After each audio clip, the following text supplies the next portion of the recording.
हरियाणा और भारतवर्ष के जो हमारे गवर्निंग बॉडी के मेंबर हैं वो आ रहे हैं, उसमें आप भी आएंगे। कल वहां मीटिंग है शाम को।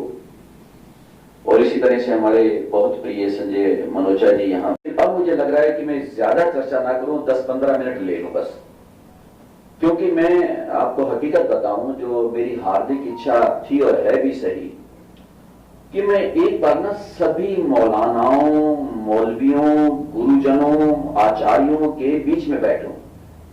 मुझे मुख्य चर्चा जो है करनी है कि जो हमारे धर्म गुरु हैं उनके बीच में बैठ करके उनसे संवाद करूं, और संवाद करूं, वार्तालाप करूं, क्योंकि मुझे ना आज कोई ऐसा भाषण नहीं देना था, क्योंकि एक तो भाषण देना होता है और प्रवचन भी, जैसे मेरे आदरणीय श्रीमान श्री गुरचरण सिंह जी ने कहा, प्रवचन देश भर में चलते हैं, दुनिया में भी जाता हूं, वहां भी कार्यक्रम होते हैं, वो सब चलता रहता है। लेकिन ये भी मैं महसूस कर रहा हूं कि यहां पर जितने लोग आप बैठे हुए हो, पता नहीं क्यों मुझे तो आपके अंदर भी धर्म गुरुओं का रूप दिखाई दे रहा है। तो ये जो आप लोग सब बैठे हैं, धर्म के प्रति, मजहब के प्रति अपनी आस्था रखने वाले, निष्ठा रखने वाले, और मुझे लगता है कि शायद आप सब लोग भी वो हैं जिनके पीछे, किसी के पीछे 100 होंगे, 200 होंगे, 500 होंगे लोग जो आपके पीछे भी होंगे। तो ऐसा प्रबुद्ध समाज आज मेरे सामने है। तो बस थोड़ी सी चर्चा मैं कर लेता हूं, फिर मेरी मुलाकात होगी। हमारे आदरणीय अभी कुछ महानुभाव अपनी बात कह के गए, मौलाना साहब, मुफ्ती साहब, भावना की भावना से बहुत दिनों से मेरी ख्वाहिश थी, मेरे दिल की तमन्ना थी, एक इच्छा थी मेरी कि मेवात में आकर के मैं इस तरह की एक मीटिंग में शिरकत करूं, उसमें भाग लूं। आज वो अवसर मिला। तो आपकी सबकी हाजिरी में मेरा एक निवेदन है, बड़ी गंभीरता से कहना चाहता हूं, क्योंकि उससे मैं ज्यादा वो प्रवचन या भाषण का रूप तो नहीं दूंगा, लेकिन कोई भी बात करो थोड़ा सा स्वरूप उसमें वो मिल जाता है या बन जाता है। श्रीमान श्री बलि जी जैसे कहा कि अब मेरा कोई उद्बोधन, संबोधन, वो ओजस्वी वाणी, वो एक अलग मंच होता है, अलग तरह की बात उस तरह हम करते हैं। इस समय ये बैठक है, एक तरह से मीटिंग है, हमारा आपस में संवाद हो रहा है, वार्तालाप हो रहा है। आपकी बात मैं सुन रहा हूं, मेरी बात आप सुन रहे हैं, अपने अपने विचार भी रख रहे हैं और विचारों को ग्रहण भी कर रहे हैं, और इनको फिर आगे बांटने का हम लोग काम करेंगे। मेरा एक निवेदन है, थोड़ा गंभीर विषय जो इस समय उपस्थित है आज की इस मीटिंग में, और महत्वपूर्ण भी है, वो है सद्भावना। हमारा है, ये मातृ चमन हमारा है, मुझे नाज है, मुझे गर्व है। आप लोग सब लोग जानते हैं कि एक बार नहीं, शायद कई बार, अनेक बार, और शायद यूं कहूं कि बार बार दुनिया के भी किसी कोने में अगर मैं गया, हिंदुस्तान तो हमारा है, हमको हमारी जान से प्यारा। भारतवर्ष के कोने कोने में मेरा जाना होता है, सब लोग जानते हैं। साल में एक बार, एक ही साल में एक बार काश्मीर से लेकर कन्याकुमारी को मैं देख लिया करता हूं, और 40-42 वर्ष हो गए मुझे प्रवचन करते हुए। आप समझ सकते हैं कि 40 साल में कितनी बार मैं भारत को देख चुका हूं। समग्र भारत को, पूरे भारत को, 7 समुद्र मैंने देखे हैं, सारे भारत के हर कोने को देखा है। लेकिन मैं बाहर की बात नहीं करूंगा, बाहर भी लगभग दुनिया के 28 से लेकर 30 देशों में गया हूं। इसी साल अभी 2023 में, अगर मई में मैं कनाडा में था, टोरंटो में, और जुलाई में ऑस्ट्रेलिया में था, तो फिर सिडनी भी गया, वहां वो भी ऑस्ट्रेलिया में, मेलबर्न से आगे, मतलब दुनिया भर के देशों में जाता रहता हूं। लेकिन भारत देश पर मुझे गर्व है। और मलिक जी गए हैं, एक बार मैंने नूह में उनके मंदिर में इस बात को कहा था कि 3 साल पहले जब मैं लंदन यूनिवर्सिटी के कैंपस में, इंग्लैंड में जब गया, तो लंदन यूनिवर्सिटी में मैं बोल रहा था, और उसका लोगान हाल कभी भी उसके इतिहास में सब आ जाता है, उसको आप देखेंगे। तो लंदन यूनिवर्सिटी में बोलते हुए, उस यूनिवर्सिटी में मैंने कहा लंदन मुझे बहुत प्यारा लगा, अच्छा लगा, बढ़िया लगा, सुंदर लगा, खूबसूरत है, व्यवस्था अच्छी, अनुशासन अच्छा। लेकिन सारी बात कहने के बाद फिर मैंने कहा कि कुछ भी हो भैया, एक लाइन में जरूर कहूंगा, उसे तुम्हें सुनना पड़ेगा, कि सारे जहां से अच्छा हिंदुस्तान। और मैं दुनिया के किसी देश में गया, अभी भी मैंने कहा ना, चाहे मेरे प्रवचन हुए टोरंटो में, चाहे मेलबर्न में हुए, सिडनी में हुए, वहां भी मैंने कहा हमें अपने हिंदुस्तान पर नाज है, भारत पर नाज है, पूरी दुनिया का गुरु मेरा भारत कहलाया। अब आना चाहता हूं इसी विषय पर। पूरी दुनिया का गुरु कहलाया, किस लिए? गुरु के मायने आप जानते हैं, मुर्शिद के मायने आप जानते हैं, धर्म गुरु के मायने आप जानते हैं। ये धर्म गुरुओं की आज मीटिंग है, धर्म गुरुओं की आज बैठक है, इसके मायने, इसके मतलब आप सब लोग जानते हैं। जो गुरु वही होता है जो जिंदगी का रास्ता दे, जीने का तरीका सिखाए, जीने का सलीका सिखाए। हम तो हमारी जिंदगी के जीवन के मायने बतलाए, मिलजुल करके प्रेम प्यार से सद्भाव से जीवन को कैसे जीना है। ये स्वामी धर्मदेव भी आपके सामने है। मैंने पुकार पुकार के कहा, पुकार पुकार करके भारत के कोने में, दुनिया में, समुद्र पार भी जाकर के कहा, अरे जीना उसका जीना है जो औरों को जीवन देता है। अपने लिए जिए तो क्या जिए? जिंदगी के मायने, जिंदगी का मतलब, जिंदगी का अर्थ और भाव है क्या कि हम खुद भी जिए, औरों को भी जीने दें। मेरे प्रिय, मेरा लाडला से ये कासिम बैठा है, इनकी बिटिया की शादी में जब मैं आया, अभी याद भी किया गया उस बात को, मुझे शेख मोहम्मद भी वहां पर मिले थे और बहुत सारे मौलवी मौलाना आए हुए थे। मेरे प्यारे, जब मैं इनके यहां आया और बहुत सारे उन लोगों से मिला, मुझे आज तक याद है बेटा कि मैंने वहां पर, इनके यहां कासिम गवाह है, दीपक भी वहीं पर था, आप में से भी कुछ लोग रहे होंगे, जब इन्होंने बहुत सारे प्यारे प्यारे आदरणीय सम्माननीय मौलवियों से मुझे मिलवाया, क्योंकि जाहिर था, स्वाभाविक था। तो मेरे ख्याल भोपाल तक के लोग आए हुए थे आपके वहां पहुंचे हुए थे बड़े सम्मानित लोग, उनसे मिलवाया। और उनसे मिलवाया तो मैंने वहां पर ना मनोजा जी 4 पंक्तियां पढ़ी थी।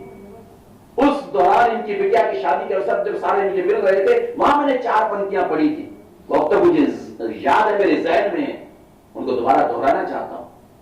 मैंने कहा था कि जीने तो हर बशर को। क्या है हमारी पद्धति, क्या है हमारी जीवन की शैली, क्या है हमारे संस्कार, क्या है भारत के विचार? क्यों कहलाया मेरा भारत दुनिया का गुरु? गुरु के मैंने बताया ना, जो जीवन का संदेश दे, जीवन की राह दिखाए, मिलजुल करके रहना सिखाए, वही गुरु होता है सही मायनों में। और ये मेरे भारत ने आज 140 करोड़ मानव सृष्टि मेरे भारत में है और 800 करोड़ पूरी दुनिया में, 650 करोड़ बाकी, 150 करोड़ यहां के लगा, 800 करोड़ हैं केवल ये सब पढ़े लिखे लोग बैठे हो। नवंबर 2022 में 800 करोड़ पूरे हुए हैं। उसके बाद अब जनसंख्या बढ़ना शुरू हुई। 8 अरब मानव सृष्टि पूरी दुनिया में 205 देशों में है, 140 भारत में। मैं कहना चाहता था कि मेरे भारत ने, भारत के बच्चे ने, भारत के धर्म गुरु का, मैंने ये शब्द भी क्यों कहा पहले, मुझे तो आप में भी धर्म गुरुओं का रूप दिखाई देता है। यानी मेरे भारत के बच्चे ने, मेरे भारत के हर नागरिक ने, मेरे भारत के हर बहन ने, बेटी ने, बहू ने, पूर्वज ने, पुरखे ने, हमारे वालिद ने, हमारी अम्मी ने, हमारी माता ने, पिताश्री ने, दादा ने, दादी ने, सबने हमको सिखाया, सबने दुनिया के लोगों को बताया कि कैसे प्रेम प्यार से जीवन को जिया जाता है। एक पड़ोसी के काम आए, हमारे बड़ों ने हमें बताया ना, हमारे आदरणियों ने हमें बताया। मुझे फिर याद आता है कि 55, 57, 58 साल पहले मेरा बचपन था। मैं अपनी बात बता रहा हूं, मैंने 55 साल पहले भी दादी से कभी सुना था कि 1947 में अगर विभाजन हो रहा था देश का, और उस समय कत्लेआम हुआ था पश्चिमी पंजाब में, 10-12 लाख लोग कम से कम वहीं मारे गए थे, कत्लेआम हुआ था वहां।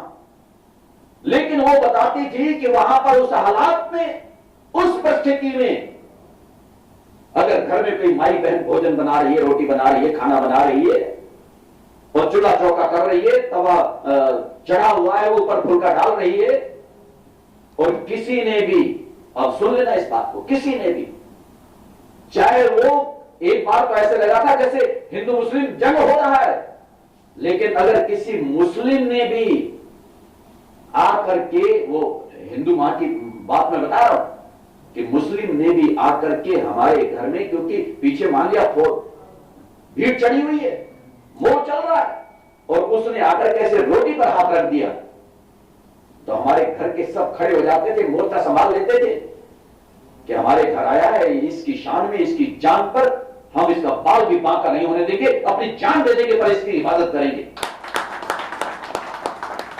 ये क्या मतलब होता है? वो कहते थे ये संस्कृति हमारे भारत की, हमारे जीवन की है कि हम एक दूसरे के लिए अपनी जान कुर्बान कर सकते हैं, एक दूसरे के लिए हम लोग जीते हैं, किसी की रक्षा। अगर आज वो आया है एक, भाई मेरी रक्षा करो इस समय, ये वो पीछे पड़ा हुआ है, तो घर वाले कहते हैं हम अड़ जाएंगे, छाती अड़ा देंगे, सीना अड़ा देंगे, और हमें भी अगर कुर्बान होना पड़ा तो हो जाएंगे, लेकिन तेरी जान पर कोई आफत ना आने पाए, इस पर हम आंच नहीं आने देंगे। ये संस्कृति थी। लेकिन मुझे बताना चाहता था वो ये कि वो 4 पंक्तियां जो मैंने वहां पर पढ़ी कि हमारे भारत की क्या एक सोच रही है प्रारंभ से, जियो और जीने दो की संस्कृति मेरे भारत की है, ये मेरे भारत की संस्कृति है। क्यों मैं भारत पर गर्व करता हूं? आप सब लोग भारत पर गर्व करते हो, हम भारतवासी। मैं 140 करोड़ की बात कर रहा हूं, मैं इसमें से 10-20 करोड़ छोड़ नहीं रहा हम लोगों को। 140 करोड़ पूरे के पूरे, बच्चे बूढ़े से लेकर के सबकी एक ख्वाहिश, एक तमन्ना, एक आरज़ू, एक इच्छा, वो यही है कि हम जिए और जीने दे दूसरों को। तब उन 4 पंक्तियों को मैंने इनके घर पे पढ़ा था कि जीने दो हर बशर को, खुद भी जिया करो। जीने दो हर बशर को, खुद भी जिया करो। तितली के पर तलक की हिफाजत किया करो। बिन आदमी वजूद क्या है कायनात का, सब जानते हैं ना, ये कायनात ऐसा है। बिन आदमी वजूद क्या है कायनात का। अरे इंसान हो, इंसान से मोहब्बत किया। मैं नहीं ज्यादा विस्तार में जाना चाहूंगा, पहले मैंने कहा, लेकिन 2 सेकंड के लिए उस पंक्ति को कई बार गुनगुनाता हूं। कैसी प्रभु तूने है कायनात बांधी, एक दिन के पीछे एक रात बांधी, साथ साथ बांधी, कैसा है चंद्रमा। ये सृष्टि तेरी, ये दुनिया तेरी, ये आसमान तेरा, ये जमीन तेरी, कैसा तूने बनाया, कैसा तूने बांधा इनको, ये कायनात को किस तरह से तूने जोड़ा है। कायनात सृष्टि होती है, ये सारी सृष्टि, ये सारा संसार किस तरह से बनाया और किस तरह से, अभी जो इधर से बहुत प्यारी बात आई थी, सबको बनाने वाला, रचाने वाला वो एक है ना। ये बार बार बात आ रही। ये केवल कोई ये ना समझे केवल हिंदू कहते हैं कि एक को हम द्वितीय नास्ति में, एक को दूसरा नहीं है, कोई ये ना समझे केवल हिंदू कहता है। मैंने कहा ना कि ये भारत देश है कि जहां पर हिंदू हो, मुस्लिम हो, सिख हो, ईसाई हो, जो भारत में रहता है वो हर नागरिक कहता है, उनका हर धर्म ग्रंथ भी कहता है। एक को हम द्वितीय नास्ति, अगर हिंदुओं के ग्रंथ ने कहा कि मैं एक हूं, मैं एक एक एक परमात्मा, एक ईश्वर। और मुस्लिम हमारे बड़ी कुशलता से जैसे संचालन कर रहे हैं, आसिफ अली जी, आपने भी कहा, अभी हमारे मौलाना साहब भी कह के गए, और मैं कई बार, मैं सच्ची बताऊं आपको कि ये सुनिश्चित है, स्वामी धर्मदेव बहुत फराख दिल, बहुत बड़े दिल का इंसान हूं मैं, जो मुझे जानते हैं उनको पता है। मैं सबको इतना मोहब्बत करता हूं जिसका हिसाब नहीं। मैं जाति पाति संकीर्णता से बहुत ऊपर उठ करके बात किया करता हूं। मेरे अपने कभी पटौदी में आकर के, जो लोग जानते हैं, जाते हैं, उनको पता है, पटौदी में भी मुस्लिम परिवार है मेरे घर, कभी पटौदी आके देखना और उन लोगों से पूछना। मेरे तो मतलब उन पटौदी मुस्लिम परिवारों में वहां के नौजवान, एक बच्चा तो आदिल इस समय चंडीगढ़ हाई कोर्ट में वकील बन चुका है, जज बनने वाला है कुछ समय बाद। ये वकील लोग बैठे, आदिल, वो आदिल मेरा शिष्य है। मेरे को गुरु जी कहता है कि स्वामी जी मेरे तो आप गुरु हो, आएगा हालांकि आपके उसमें जो भी हो, लेकिन वो पैर छूता है। मतलब मेरा वो सेवक है, बहुत अदब, बहुत सम्मान करता है, बहुत प्यारा बच्चा है। मैं केवल एक बच्चे का नाम लिया, मैं एक का नाम लूं तो अनेक ऐसे। प्रवेश लड़का है, बहुत प्यार करता है। उसी के साथ साथ फिर मुझे बात भी याद आती है, पीछे क्या हुआ 2001 में, आप लोग जानते हैं कि भुज में भूकंप आया। भगवान न करे ऐसी घटनाएं भी हो जाती, और मेरा शौक है ऐसा कि भगवान न करे, खुदा न करे, कोई ऐसा दिन किसी को देखने को मिले, पर आ जाता है दुनिया में। मैं तब भी भुज में जाकर के वहां पर कैंप लगाया, उन लोगों के बीच में 115 वॉलंटियर लेकर के गया, 40 ट्रक सामान लेके गए, 1100 किलोमीटर यात्रा करके वहां पहुंचे और वहां कैंप लगाया। ब्रिजवाणी तहसील को अडॉप्ट किया, और उसका एक गांव ब्रिजवाणी है, पूरा रापड़ा तहसील का ब्रिजवाणी गांव, भुज जिले में, गुजरात में। तो खैर वहां हम सामान बांट रहे थे, लोगों के घर घर सामान पहुंचा रहे थे, 40 ट्रक सामग्री थी, सब दे रहे थे। तो उसी बीच में जैसे बड़े कुशल पत्रकार यहां बैठे हैं ना, हमारी आवाज को, हमारी बात को बहुत दूर दूर तक पहुंचाते हैं, ऐसे प्यारे कुछ बंधु आ गए। क्योंकि ओम प्रकाश चौटाला उस समय हरियाणा के मुख्यमंत्री थे, उनका हेलीकॉप्टर भी हमारे पटौदी के कैंप में उतरा, वो भी देखने गए थे माहौल को, वो भी आए। तो पत्रकार बंधु आए हुए थे। पत्रकार बंधुओं ने कासिम मेरे से पूछा, कह लगे स्वामी जी, वहां बापू भी बोलते हैं गुजरात के लोग कि ये सारा कार्य आप कर रहे हैं, तो उसके बारे में थोड़ी चर्चा करने लगे। तो आप पटौदी से, हरियाणा से चल करके यहां, तो मैंने कहा भैया मेरा शौक है। कह लगे स्वामी जी फिर कोई भी आप भेदभाव से ऊपर उठ करके, मैंने कहा बिल्कुल। और वहां जो मैंने बात कही थी वो आज आप सुनेंगे, आप हैरान होंगे। उनसे मैंने कहा दुखी दुखी होता है, पीड़ित पीड़ित होता है, परेशान परेशान होता है, जिस पर जुल्म आता है, संकट आता है, तकलीफ आती है, वो कोई भी हो, वो सब बराबर होते हैं हम जैसों के लिए। और इसलिए मैं आज कहना चाह रहा हूं कि यहां पर तो सामान अरे सारे बात नहीं, क्योंकि मैंने जो गांव वहां पर लिया था बिल्कुल पाकिस्तान के बॉर्डर पर था, कच्छ रण में। मैंने बड़े शहर में, मैंने कहा वहां हमारे हरियाणा के कुछ अधिकारी, रामनिवास जी आईएएस थे, विष्णु भगवान आईएएस थे। मैं मतलब अब देखो 22 साल पुरानी बात है, सीधा जाकर के उनसे मिला था। मैंने कहा भैया मैं वहां जाकर के कैंप लगाना चाहूंगा जहां अभी तक सुविधा ना पहुंची हो।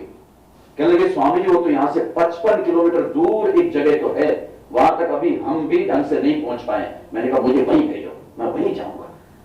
तो रातों रात चले, साउदी की गाड़ी आगे आगे सुनसान कर पहुंच गए। वो विस्तार में नहीं जाना चाहता, पहुंचे तो कैंप लगा दिया अगले दिन। लेकिन जब पत्रकार आए और उन्होंने मेरे से बात की तो मैंने उनसे कहा भैया यहां तो हम बांट रहे हैं, ब्रिजवाणी है, आनंद है, आसपास के गांव हैं, तो इनमें हम बांट रहे हैं, लेकिन केवल 7 किलोमीटर पर, 7 किलोमीटर पर पाकिस्तान का बॉर्डर है। और यहां पर अगर गांव टूटे हैं तो कुछ पाकिस्तान में भी टूटे होंगे।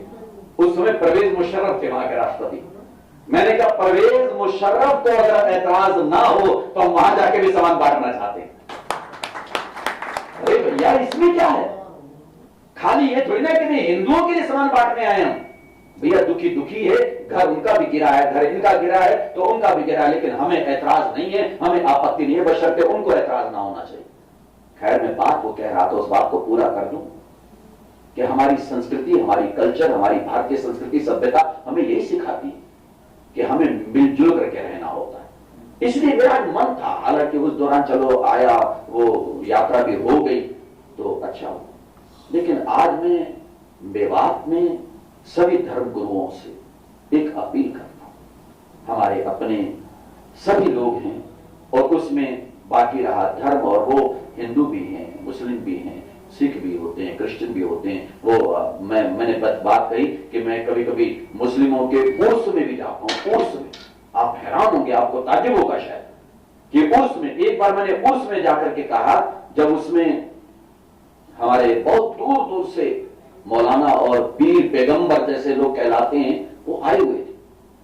और उसमें जब मैं बोला और जब मैंने कहा इस बात को कि ला इलाहा इल्लल्लाह मोहम्मद रसूलुल्लाह, मैंने कहा पता है जितने लोग यहां पर बैठे हैं, मैंने कहा अगर हिंदुओं के ग्रंथ ने कहा कि एक कौम द्वितीय नास्ति में एक हो, तो ये कलमा जो पढ़ते हैं ये क्या कहता है कि ला इलाहा इल्लल्लाह मोहम्मद, अल्लाह को छोड़कर दूसरा कोई नहीं, अल्लाह एक, अल्लाह एक, वो एक है अल्लाह। और मोहम्मद क्या है, जैसे अभी नबी साहब का जिक्र कर रहे थे सल्लल्लाहु अलैहि वसल्लम, वो नबी साहब, प्रॉफेट मोहम्मद साहब, वो अल्लाह के रसूल है। मोहम्मद रसूल अल्लाह, वो अल्लाह के रसूल हैं। रसूल कहते हैं संदेश वाहक को। वो अल्लाह का संदेश, खुदा का संदेश, उसका पैगाम इस धरती पर लाए हुए हैं। मोहम्मद साहब अल्लाह नहीं है, वो अल्लाह को तो वही मानते हैं, लेकिन वो अल्लाह के रसूल हैं, अल्लाह के पैगम, उसके मोहम्मद जो हैं वो रसूल हैं, संदेश वाहक हैं, उनके पैगाम को यहां पर लाने वाले। उस अल्लाह का पैगाम क्या हो सकता है? अगर हम गंभीरता से विचार करें तो अल्लाह का पैगाम या परमात्मा का संदेश वो क्या हो सकता है? जैसे अभी आपने कहा कि सबको पैदा करने वाला वो सबको, अब ये ना समझें कि केवल उसने मनुष्यों को पैदा किया 8 करोड़ लोगों को, या 800 करोड़, सॉरी 800 करोड़, 8 अरब मैंने बताया कि पूरी दुनिया में मानव सृष्टि है, इससे फालतू नहीं है। और भी पूरी सृष्टि में और भी कहीं नहीं है। बेशक से चंद्रयान 3 हमारा चंद्रलोक पर पहुंचा है, उसके लिए हमारे इसरो के वैज्ञानिक धन्यवाद के पात्र हैं। हमें गर्व है हमारे भारत के वैज्ञानिक, उन्होंने साहब चंद्रयान 3 चंद्रलोक पर पहुंचा दिया है। और आदित्य L1 भी चल पड़ा है 15 लाख किलोमीटर की यात्रा करके, वो भी सूर्य से पहले पहुंचेगा। सूर्य तक तो नहीं पहुंचेगा, 15 लाख किलोमीटर तक जाएगा, फिर एक उपग्रह की आड़ में रह करके सूर्य का वो सर्वे करेगा, उसका निरीक्षण करेगा। मैं बात कर रहा हूं कि चांद लोग पर पहुंच गए ना, पहले भी पहुंचे, चलो नासा वगैरह पहुंचे, तो वहां भी मनुष्य नहीं है, मनुष्य और कहीं नहीं है। मनुष्य है तो केवल इसी धरा पर है, इसी लोक में है, इसी सृष्टि में है, और वो 800 करोड़ है। और केवल 800 करोड़ मनुष्यों को ही परमात्मा ने या उस परवरदिगार आलम ने नहीं बनाया, उस खुदावंद ताला ने, उस ईश्वर ने, भगवान ने सारी सृष्टि को रचा है, सारी सृष्टि को। उसमें प्राणी मात्र को भी, तब मैंने कहा ना, तितली के पर पलक की हिफाजत किया, उसको भी उसी ने बनाया है। कीट पतंगों को उसने बनाया, कीड़े मकोड़ों को उसने बनाया, पशु पक्षियों को उसने बनाया, चराचर जगत को उसने बनाया, स्थावर जंगम उद्भिद जरायुज, चारों प्रकार की सृष्टि का प्रणेता रचयिता वो परमपिता परमात्मा है, वो परवरदिगार आलम है, वो खुदावंद ताला है, उसने बनाया है। तो क्या वो अपने किसी भी बच्चे पर दर्द या पीड़ा आए या पहुंचाए कोई उसे, क्या वो खुश होगा? कभी नहीं होगा, कभी नहीं होगा। अरे फिर चलो पशु पक्षियों की बात तो थोड़ी देर के लिए छोड़ो, आदमी आदमी का दुश्मन बने, इंसान इंसान के खून का प्यासा बने, ये कैसे हो सकता है? मुझे बताओ। ना तो यहां का कोई परिवार खुश हो सकता है, ना यहां का मां बाप खुश हो सकता है, ना यहां का कोई बड़ा खुश हो सकता है, ना यहां का कोई धर्म गुरु खुश हो सकता है। और परमपिता परमात्मा कैसे खुश होगा? क्या वो खुश होगा ये देख करके? इसलिए नहीं, वो कहता है नहीं, मुझे तो वो प्यारा लगता है जो मेरे बच्चों से प्यार करता है, बल्कि मेरे परमात्मा, मेरा ऊपर वाला, वो किससे ज्यादा खुश होता है? बल्कि वो तो उससे ज्यादा खुश होता है जो उसी के बनाए बंदों के काम आता है। वो परमात्मा कहते हैं, अरे इंसान, हे आदमी, तू छोड़ बाकी बातों को। तू अगर मंदिर जा सकता है जा, नहीं जा सकता ना जा।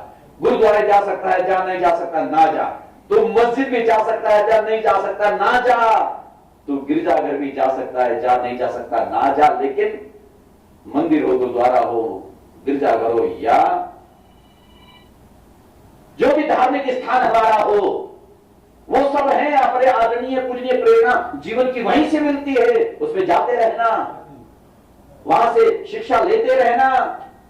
लेकिन तेरा मंदिर, तेरा गुरुद्वारा, तेरा गिरजाघर, तेरी मस्जिद वही होगी अगर तूने एक भी गिरे हुए इंसान को उठा दिया,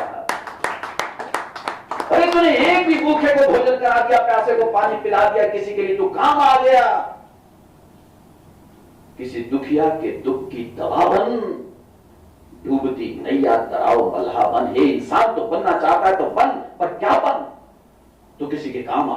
इससे बड़ी, तभी मैंने अभी गुजरात का जिक्र किया, मैंने 22 साल पहले मेरे प्यारे गुजरात से आने के बाद, जब वो कैंप समापन हुआ और मैं वहां से वापस आया, वहां से आने के बाद वटोदी गुरुग्राम में लोगों ने एक अभिनंदन समारोह रखा।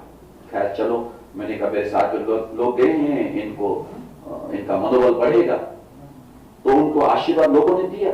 मैंने वहां पर 22 साल पहले एक पंक्ति पढ़ी थी जो अपने बड़े बूढ़ों से, बुजुर्गों से सीखी और सुनी थी। क्योंकि मेरे बचपन, यानी मैं अब 58 साल पहले की बात करूं, 57 साल पहले की बात करूं, मेरे शरीर के पूज्य पिता, उनके बहुत प्यारे मित्र थे आबिद हुसैन खान, और इकट्ठे ही खेतों में काम करते थे। और मैं भी बचपन में, मेरे हाथ में देख रहे हैं ना, उंगलियां कटी पटी हैं, ये कोई गंडासे में आ गए, कोई वजन उठाते हुए निकल गई साहब, ये बचपन में हो गया साहब। 15-16 साल तक खेतों में खूब काम करता रहा। वो तो 1978 में बदौली आ गया, 40 साल हो गए। लेकिन उस समय आबिद हुसैन खान, उनका भी एक पोर्शन पिताजी ने उनको दिया हुआ था, वो उसमें रहते थे, पिताजी इधर रहते थे, हम बच्चे तो स्वाभाविक था माँ बाप के पास थे। लेकिन आज आपको बता रहा हूं, हफ्ते में कम से कम 2 बार ऐसा अवसर आता था कि मैं और मेरे से छोटा भाई हम दोनों आबिद हुसैन जी के पास चले जाते। उनका पोर्शन 100 फुट पर दूर था, वो उसमें रहते थे। तो हम उनके पास चले जाते, उनसे कहते किस्सा सुना। वो कहते थे ठीक है सुनाओ, किस्सा सुनाते। लेकिन उससे पहले हम कहते कि आपने वो चावल बना दिए। वो क्या करते, एक मिट्टी की हांडी थी उनके पास, उसमें पानी, चावल और दाल इकट्ठी डाल देते थे और थोड़ी देर में फिर वो पक जाती थी। हम कहते थे पहले चावल खिलाओ। तो वो जो भी खिचड़ी भात होता था थोड़ा वो खिलाते हमें, और फिर हम उनसे किस्सा सुनते। कोई ना कोई किस्सा सुनाते, गा के भी सुनाते, और सुन करके फिर हम आधे पौने घंटे के बाद अपने इधर माँ बाप के पास वापिस आते थे। मैं कहना चाहता था, मैं तो बचपन में सारे अपने इन आदरणीय लोगों को देखा हुआ, उनसे भी मैंने सीखा। उन लोगों से वो जब किस्से सुनाते थे, प्यारी प्यारी बातें वो सुनाते थे, वो भी मेरे बचपन में जहन में आज मुझे संस्कार मिले, विचार मिले अपने पूज्य आदरणीय धर्म गुरुओं से, अपने बड़े बूढ़ों से, वो हिंदू हो या मुस्लिम हो, सिख हो या ईसाई हो, कोई भी, उनसे सब मिला। और इसलिए आज पूरे देश और दुनिया में उनको बांट रहा हूं। और आज आपके बीच में भी यहां पर हूं तो मेरा एक निवेदन था जिसका मैं जिक्र करना चाहता था, वो ये है कि हम सद्भावपूर्ण वातावरण में कैसे रह सकते हैं, मिलजुल करके कैसे रह सकते हैं। उस परमपिता परमात्मा ने, सर्वशक्तिमान ने तो कहा कि सारी सृष्टि मेरी है, सबसे प्यार करो, सबसे मोहब्बत करो, मिलजुल करके रहो। लेकिन मैंने आपसे निवेदन किया बाकी सबसे तो करें, लेकिन आदमी से आदमी, आज ये आदमी आदमी का दुश्मन कैसे हो सकता है? नहीं, ये कदापि नहीं होना चाहिए, कदापि नहीं। तभी ये स्वामी धर्मदेव पुकार पुकार के कहता है सबके खून का रंग लाल है, किसी का नीला पीला काला हरा गुलाबी नहीं है, खून का रंग सबका लाल है। और किसी के भी खून का कतरा जमीन पर एक नहीं गिरना चाहिए। यह हम सबको सोचना होगा। क्या हम खुश होते हैं? हम तो बल्कि कहते हैं आज अगर रशिया और यूक्रेन का भी युद्ध हो रहा है, ये खुशी की बात नहीं है। हम तो उनको भी कहते हैं भैया बंद होने चाहिए। अरे दादा इजराइल का हमारा तो शुरू हो गया, हम कहते हैं बंद होने चाहिए। सरकारों की अपनी वो जो भी नीति होती है, नीति के हिसाब से उनको जो फैसले लेने पड़ते हैं वो लें। हम भी उनके साथ हैं, हम भारत के वासी हैं, हम भारत के रहने वाले हैं। भारत की सरकार भी वो सरकार हमारी होगी क्योंकि हम भारत के रहने वाले वो लोग हैं, हम ही लोग बनाते हैं। और उनके नीतिगत जो फैसले होंगे उनके साथ हमें वो समर्थन है हमारा। लेकिन हमारा ये कहना रहता है मानवता के नाते से उन दूसरे देश वालों को भी संदेश रहता है, वो सुने ना सुने, माने ना माने, उनकी मर्जी है। लेकिन सबसे कहना रहता है कि नहीं, ये युद्ध बंद होने चाहिए, ये मारकाट बंद होनी चाहिए, कत्लोदार बंद होनी चाहिए, ये जुल्म सितम बंद होने चाहिए, ये नहीं होने चाहिए। अरे करना है तो मोहब्बत करो, करना है तो प्यार करो एक दूसरे से, एक दूसरे को सहारा दो। तभी मैंने कहा ऊपर वाला वो सर्वशक्तिमान इस बात से खुश होगा कि तुम किसी के काम आ रहे हो, किसी को सहारा दो। बहुत सारी दास्तानें इस संदर्भ में कही जा सकती हैं, लेकिन नहीं। अब जो मेरा निवेदन था वो ये, मैं एक बार फिर भी आता हूं और उसमें जो मूल बात, सबसे महत्वपूर्ण बात मैं कहना चाहता हूं आखिर में, वो ये कि हम मेवात में जो पीछे हालात हुए, बिल्कुल आपने ठीक कहा, हमें उनको भुलाना है, उनको भुलाना है, लेकिन रखना है याद तो एक तरीके से रखना है। आज रामलीला होती है, रामायण होती है, भागवत की कथाएं होती है, वो सब अब 9 लाख साल हो गए प्रभु श्री राम को, 5000 साल हो गए भगवान कृष्ण को। आज भी महाभारत को याद करते हैं या रामकालीन रावण के युद्ध को याद करते हैं, तो सिर्फ इसलिए कि उनसे हमें सीख लेनी है। मैं कई बार रामलीला में शुरू होने वाली है, यहाँ कल पटौदी में भी रात शुरू होने वाली है, आज गुरुग्राम में भी शुरू होने वाली है, रामलीलाओं में भी जाता हूं। तो रामलीलाओं में जाकर के मैं कहता हूं देखने वालों, दर्शकों, इस रामलीला के हर पात्र से शिक्षा लो। मैंने कहा कहीं ऐसे ना हो कि तुम्हारे में कोई खड़ा होकर नौजवान, आज की न्यू लाइट का बच्चा ये कह दे स्वामी जी राम के जीवन से तो हम सीखे से सीखे, लेकिन रावण के जीवन से क्या सीखे? फिर आप कह रहे हो कि रामायण के हर पात्र से शिक्षा लो, तो उसमें रावण भी है, उसमें तो मंत्रा भी है, उसमें वो लोग कुंभकर्ण आदि भी हैं, वो फिर उनसे स्वामी जी वो हमें क्या सिखाते? मैंने कहा वो भी सिखाते हैं। अरे सीखने वाले बनो तो वो भी सिखाते हैं, वो यही सिखाते हैं देखो हमने गलत काम किया और उसका खामियाजा हमें आज तक भुगतना पड़ रहा है। आज भी हमारे पुतले को तुम सारे मिलकर के जलाते हो, किसी का पुतला जलाना उसका अपमान करना होता है, आज भी हमारा अपमान हो रहा है, आज भी हमारा निरादर हो रहा है। हमने एक नारी को उठाया, औरत को उठाया और उसको उठा करके उसका फल पाया, मेरा कुल भी कलंकित हो गया। आज कोई अपने बच्चे का नाम रावण नहीं रखता, मैं बदनाम हो गया, मेरा नाम खराब हो गया। तो मैंने कहा रावण भी शिक्षा दे रहा है। रावण भी कह रहा है कि ऐसे काम मत करना, ऐसे काम करोगे तो इसी हाल को पाओगे जो मेरे साथ हो रहा है। मैंने कहा रामचरितमानस में रामायण या रामलीला वो हर चीज हमको शिक्षा देती। मंत्रा भी कहती है, मैंने कहा थोड़ा सा उनका घर उजाड़ा उनका, बताओ राम वहां चले गए, लक्ष्मण गया, सीता साथ चली गई, दशरथ का मरण हो गया, अयोध्या उजड़ गई। वो जंगल में गए, जंगल अयोध्या बन गई, लेकिन जिस अयोध्या को छोड़ के गए वो अयोध्या जंगल बन गया राम जी के जाने के बाद। तब मैं लोगों से कहा करता हूं कि संदेश हमारे अतीत के गुजरे हुए दिन हमको जरूर देते हैं, और ये भी प्रेरणा हमेशा देगा। ये जो एक काला दिन आया था हमारे इस मेवात में कि नहीं नहीं ये ऐसे काम नहीं होने चाहिए, इस तरह के कार्य नहीं होने चाहिए। अरे हम बदनाम हुए, हमारा मेवात बदनाम हुआ, हिंदू मुस्लिम यहां पर लोगों के दिलों में, नजरों में ये पतन हुआ है, कहीं ना कहीं नुकसान पहुंचा है। जिसको हम भाईचारा कहते हैं, जिसको हम प्रेम प्यार कहते हैं, जिसको मोहब्बत कहते हैं, जिसको मिलजुल करके रहना कहते हैं, उस संस्कृति को नुकसान पहुंचा है। लोगों के दिलों में कहीं ना कहीं कोई ऐसे भाव को जन्म मिला है, पैदा हुआ है। तो ऐसा कभी ना होने पाए, कभी ना होने पाए, यही तो हम सब लोगों को संकल्प लेना है। और उसके साथ जो मैं धर्म गुरुओं से आज एक निवेदन करना चाहता था, तभी मैंने कहा बात लंबी होती जा रही है, अब मैं नहीं करना चाहता लंबी, केवल 2 ही मिनट में माइक को छोड़ना चाहता हूं। और इसमें यही कहना चाहता हूं कि जो मेरा आज का विशेष एक निवेदन जिसको लेकर के मैं आया कि हम सारे धर्म गुरु, मेरे आदरणीय पूजनीय कुछ यहां बैठे हैं, कुछ गए हैं, वहां तक मेरा संदेश जाएगा। सारे जितने धर्म गुरु हैं वो, क्योंकि मुख्य रूप से हिंदू और मुस्लिम हैं, जैसे बताया अभी सिख भी बहुत कम है, क्रिश्चियन नाम मात्र कोई हो मैं नहीं जानता, लेकिन नाम मात्र के मूल यहाँ पर 2 जो हैं वो हिंदू मुस्लिम 2 ही हैं मुख्य रूप से। तो मैं दोनों से, हिंदुओं के धर्म गुरु और मुस्लिम के जो मौलाना धर्म गुरु हैं, उनसे एक निवेदन करना चाहता है। वो ये, क्योंकि धर्म गुरुओं की बात को उनके शागिर्द, उनके चेले वो ज्यादा महत्व देते हैं। इस बात का मुझे अनुभव है कि आज मेरे अपने शिष्य, अभी मैं 5 से लेकर के 7,000 36 बिरादरी के नौजवानों की एक मीटिंग करने वाला हूं, शायद 10-15 दिन में होने वाली है। उसमें खट्टर जी भी शायद उपस्थित रहेंगे। तो मीटिंग करने वाला हूं, उनको कुछ संदेश देने वाला हूं।